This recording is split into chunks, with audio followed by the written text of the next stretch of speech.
राबवत असताना सध्याचं सरकार मिंदे सरकार ज्या पद्धतीने संपूर्ण महाराष्ट्रातली पोलीस यंत्रणा या पंचक्रोशीमध्ये आणलेली आहे आणि पोलीस यंत्रणेच्या माध्यमातून अनन्वित असा छळ या ग्रामस्थांचा सुरू केलेला आहे।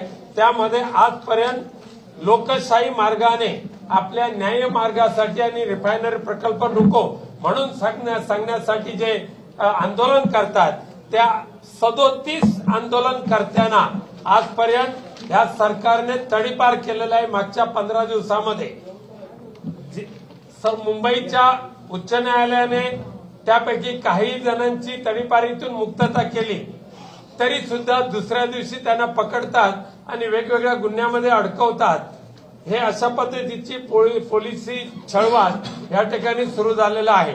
दुसरं महत्वाचं आहे की आज पक्षप्रमुख माननीय उद्धवजी ठाकरे प्रकल्प विरोधी ग्रामस्थांना भेटण्यासाठी त्यांच्या मनोभावना ज्या त्या जाणून घेण्यासाठी येत असताना नारायण राणे आणि भाजप यांच्या काही नौटंकी करणाऱ्या लोकांनी राजापूरमध्ये मोर्चा काढायचं ठरवलेलं आहे। ह्याच नारायण राणेने आपल्या आत्मचरित्रामध्ये जे ह्या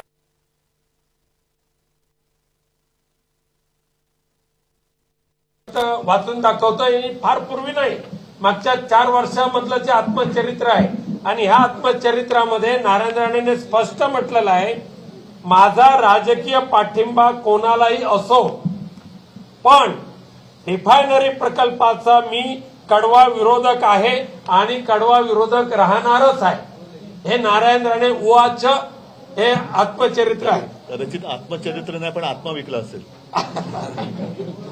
त्यानंतर त्यांनी पुढच्या टप्प्यामध्ये लिहिलेलं आहे की हा रिफायनरी प्रकल्प विनाशकारी रिफायनरी प्रकल्प झाला तर किती नुकसान होणार आहे कोकणाचं।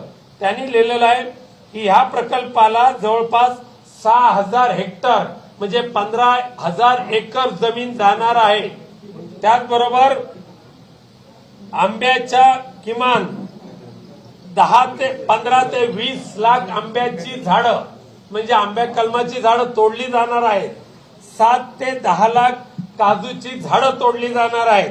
250 हेक्टर म्हणजे 500-750 एकर जमिनीवरील भात शेती नष्ट होणार आहे आणि 25,000 लोक विस्थापित होणार आहे।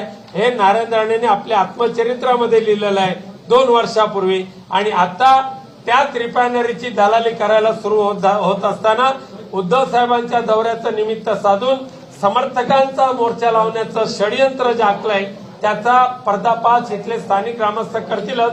मी माननीय पक्षप्रमुख उद्धवजी ठाकरे साहेबांना आपल्याशी संवाद साधण्याची विनंती करतो। सकाळपासून आपण सुद्धा माझ्यासोबत आहात। या परिसरामध्ये संपूर्ण परिसर जरी नसला तरी 1-2 गावांमध्ये मी गेलेलो आहे। पाषाण शिल्प सुद्धा पाहिली, कातळ शिल्प ती सुद्धा आपण पाहिलीत।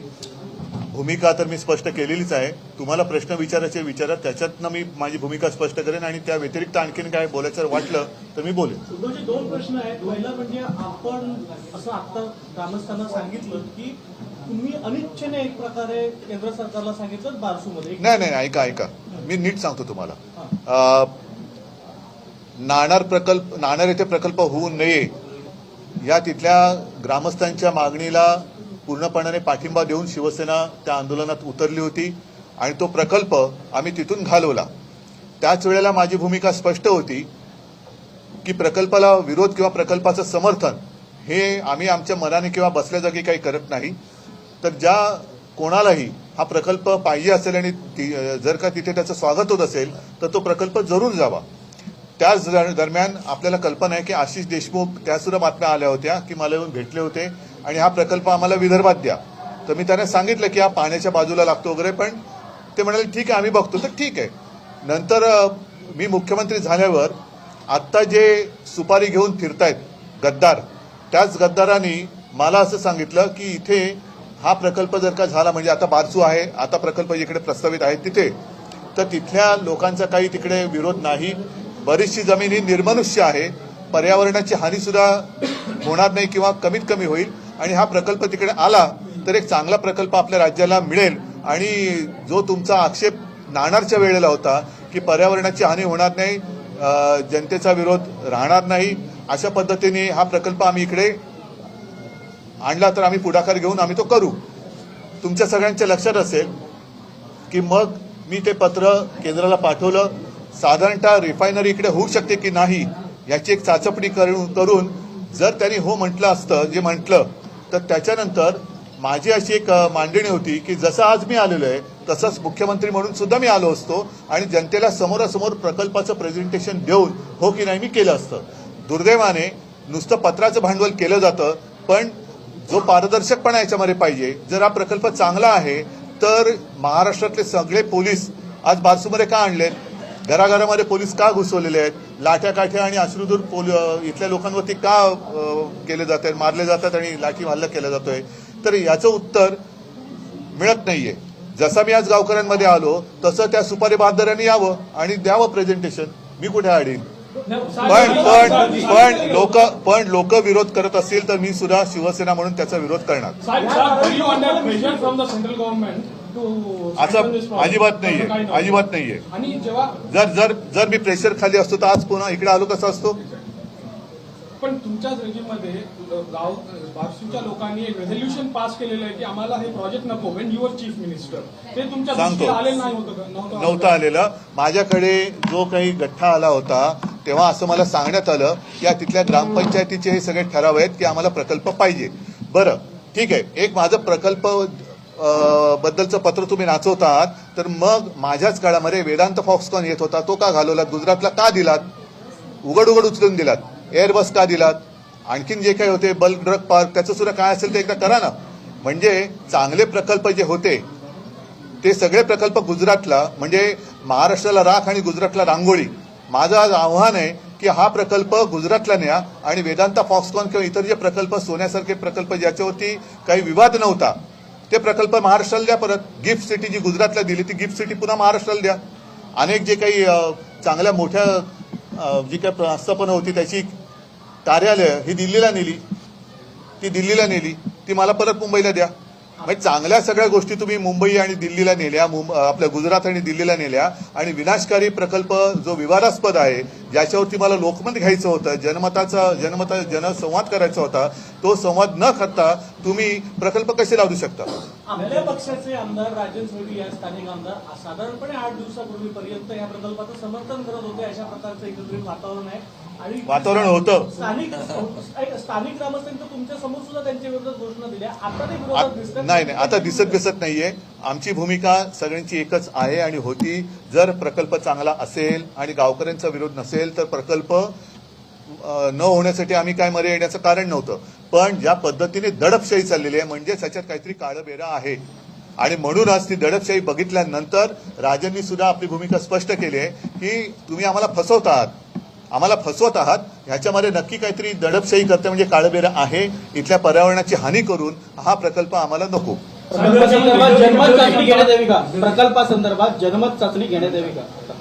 प्रकल्पासाठी जनमत चाचणी घेण्यापेक्षा तुम्ही लोकांसमोर जायला पाहिजे. जर मी पत्र दिलं होतं तर मी आज लोकांमध्ये जाऊन उभं का राहिलो, तेवढं धाडस त्यांनी करावं. पण उपऱ्यांची सुपारी घेऊन माझ्या भूमिपुत्रांच्या घरावरती वरवंटा का फिरवत आहे. ही उपऱ्यांची सुपारी आहे. जे दलालच म्हणायला पाहिजे की ज्यांनी जमिनी विकण्यामध्ये मलिदा खाल्लेला आहे तो मलिद्याचा आता करायचं काय, तो परत द्यावा लागेल. म्हणून तो द्यायला लागू नये त्यांच्याकडनं आणि हा प्रकल्प कंपनी ज्यांची असेल त्यांच्याकडनं सुद्धा यांनी मलिदा खाल्ला असेल. उद्धवजी, राज्य सरकारकडून वारंवार सांगितलं जातंय की पर्यावरणाची हानी होणार नाही, आम्हीही प्रेझेंटेशन करू, पण मोठी गुंतवणूक येते आहे आणि रोजगार इथे निर्मिती. त्याच माझ्या एका समजातून म्हणा किंवा गैरसमजातून मी ते पत्र दिलं होतं. परंतु याचा अर्थ असा नव्हता की ती माझी अंतिम मान्यता होती. जर मोठी गुंतवणूक येणार असेल तर इथल्या भूमिपुत्रांना त्याच्यामध्ये कायमस्वरूपी नोकऱ्या मिळणार आहेत का, काय स्वरूपाच्या नोकऱ्या असणार, असे अनेक प्रश्न हे उत्तरं त्याची बाकी होती ना. जर इथल्या भूमिपुत्रांना त्याच्यामध्ये नोकऱ्या मिळणार असतील तर काय होणार. इथे आंबा, काजू वगैरे सगळं फणस वगैरे या सगळ्या निसर्गरम्य असा हा परिसर आहे. तुम्हाला माहिती आहे की कोकण किनारपट्टा हा आपल्याला महाराष्ट्राला लाभलेला एक वैभवशाली असा हा परिसर आहे आणि त्या परिसरामध्ये उद्योगाला पर्यटनाला उद्योगाचा दर्जा आपण दिला होता. पर्यटन विकास तिकडे करत होतो. चिपी एअरपोर्ट सुद्धा जे इथले सगळे जे काही मोठी सूक्ष्म माणसं झाली त्यांना आणता आलं नाही, पण माझ्या काळामध्ये तो झाला त्याचं उद्घाटन. तर एवढा चांगला प्रकल्प असेल तर मोकळेपणाने तुम्ही का नाही लोकांसमोर जात? साहेब गव्हर्नमेंट आणि एमआयडीसीचे ऑफिसर्स म्हणाले की हे नुसतं सॉइल टेस्टिंग आहे आणि काय? फिजिबिलिटी रिपोर्ट आलं तरच प्रोजेक्ट होणार आहे. हो, पण फिजिबिलिटी रिपोर्ट आला आणि इथल्या लोकांनी त्याला विरोध केला तर का? मग त्याच्यासाठी सॉइल टेस्टिंगसाठी सॉइल म्हणजे नुसती माती नाही, त्याची पुत्र कुठे आहेत? त्या मातीची पुत्र कुठे आहेत?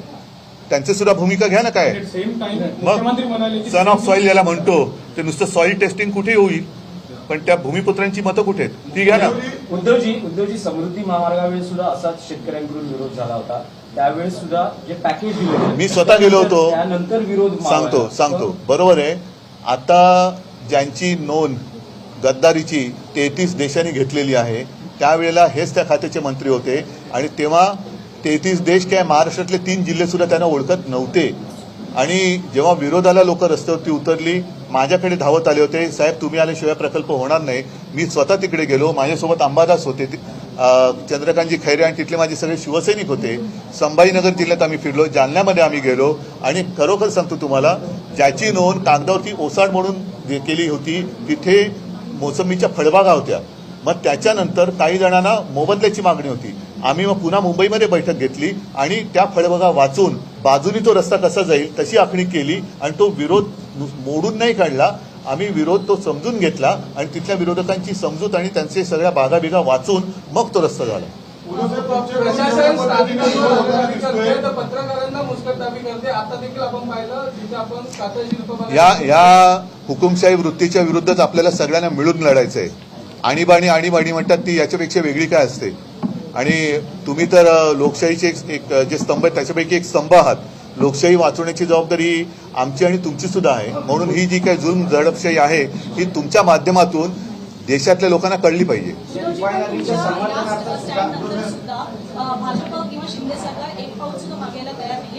नाही, ह्याचं कारण ते बहुतेक सरकार कोसळेल त्याच्यामुळे पावलं नाही, त्यांची पावलं मागे घेतलं नाही तर ती खुर्चीचे पाय त्यांचे डगमगत आहेत.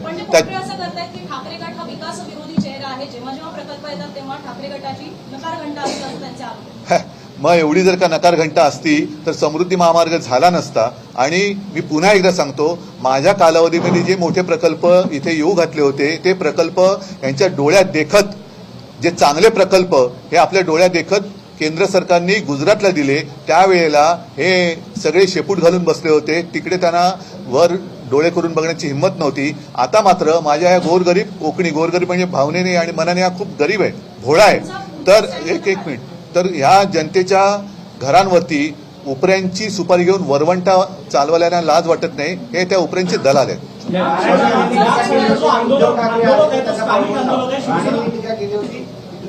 जाऊ दे रे,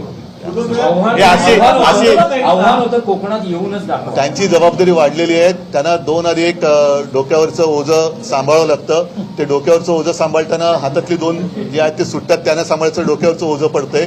तर ती जबाबदारी वाढली, त्यांची सूक्ष्म जबाबदारी वाढली. इथे जे आता आंदोलन करतायत ते सगळे स्थानिक आहेत. येत्या काळामध्ये शिवसेना या आंदोलनामध्ये भाग घेणार का काय वेगळं? नाही, माझं मत असं आहे की शेवटी जसं आज मणिपूर भडकलेलं आहे, लोकांच्या भावनेच्या विरोधात खेळ केला तर लोक भडकतात. त्याच्यामुळे तो भडका आणि मग आपलेच पोलीस आपल्या लोकांविरुद्ध तुम्ही का चालवताय? जर ही लोकांच्या हिताची गोष्ट आहे तर तुम्हाला बळाचा वापर का करावा लागतोय? बळ न वापरता तुम्ही मोकळेपणाने जा ना लोकांसमोर, घ्या ना त्यांच्या बैठका. व्यतिरिक्त राजकीय प्रश्न आहे. शरद पवारांनी काल त्यांचा अध्यक्षपदाचा जो राजीनामा आहे तो